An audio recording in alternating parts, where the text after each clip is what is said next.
উৎসব মানেই তো আনন্দ, প্রিয়জনের সাথে মিলন আর একচিলতে প্রশান্তি। কিন্তু আমাদের এই দেশে উৎসবের ক্যালেন্ডার যেন প্রতিবছর রক্তের অক্ষরে লেখা এক শোকের মহাকাব্য হয়ে দাঁড়িয়েছে।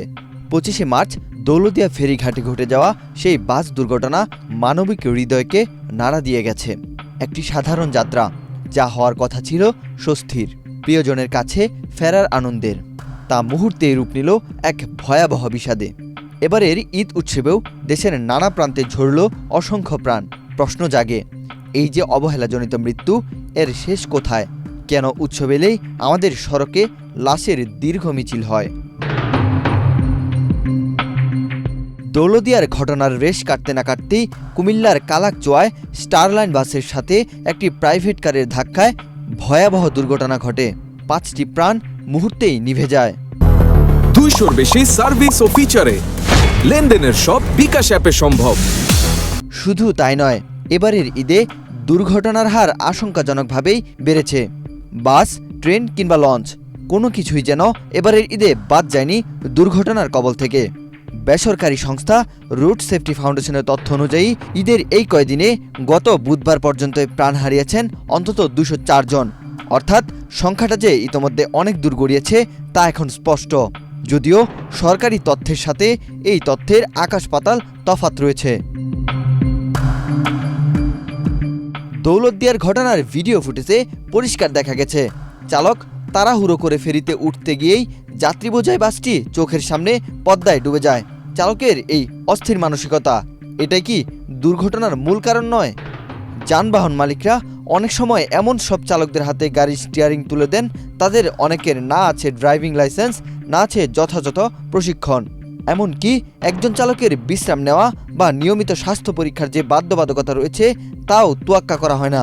একজন মানুষ যখন একটানা 16 থেকে 18 ঘন্টা গাড়ি চালান, তখন তার মস্তিষ্ক আর ঠিকমতো কাজ করে না। এই ক্লান্তি ডেকে আনে মর্মান্তিক দুর্ঘটনা আর অনাকাঙ্ক্ষিত মৃত্যু। ঈদ উপলক্ষে ঘরমুখো মানুষের চাপ হঠাৎ করেই কয়েক গুণ বেড়ে যায়, আর এই সুযোগে পরিবহন খাতে নৈরাজ্য দানা বাঁধে। ফিটনেসবিহীন যানবাহন রাস্তায় নামানো হয়, এতে অতিরিক্ত যাত্রীও বহন করা হয়। যাত্রীদের নিরাপত্তার চেয়ে যেন দ্রুত মুনাফা অর্জনই বেশি গুরুত্ব পায়। সড়কে কমে যায় নজরদারি, সব পক্ষই তখন টাকার লোভে সবকিছু যেন দেখেও না দেখার ভান করে। সড়ক দুর্ঘটনার পেছনে চালকের একক দোষ এমন নয়, বরং এটি একটি সম্মিলিত ব্যর্থতা।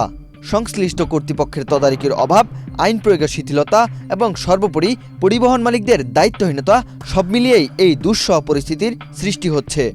দুর্ঘটনার পর দায়ীদের দৃষ্টান্তমূলক শাস্তি নিশ্চিত না হলে এই অবহেলার সংস্কৃতি কোনোদিনই দূর হবে না। বিশেষজ্ঞ ও সচেতন সমাজ মনে করেন, এগুলো অধিকাংশ ক্ষেত্রে স্রেফ দুর্ঘটনা নয়, বরং সরাসরি অবহেলাজনিত মৃত্যু, যা আইনি ভাষায় হত্যার শামিল।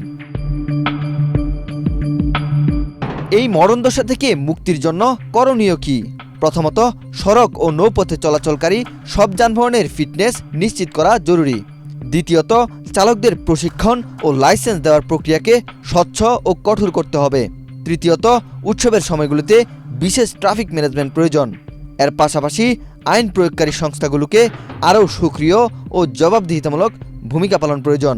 চালক ও মালিকদের পাশাপাশি যাত্রীদেরও নিজেদের নিরাপত্তার বিষয়ে সচেতন হতে হবে এবং অনিয়মের বিরুদ্ধে সোচ্চার হতে হবে। ওয়াহিদ হোসেন জিহাদ, বাংলাদেশ প্রতিদিন।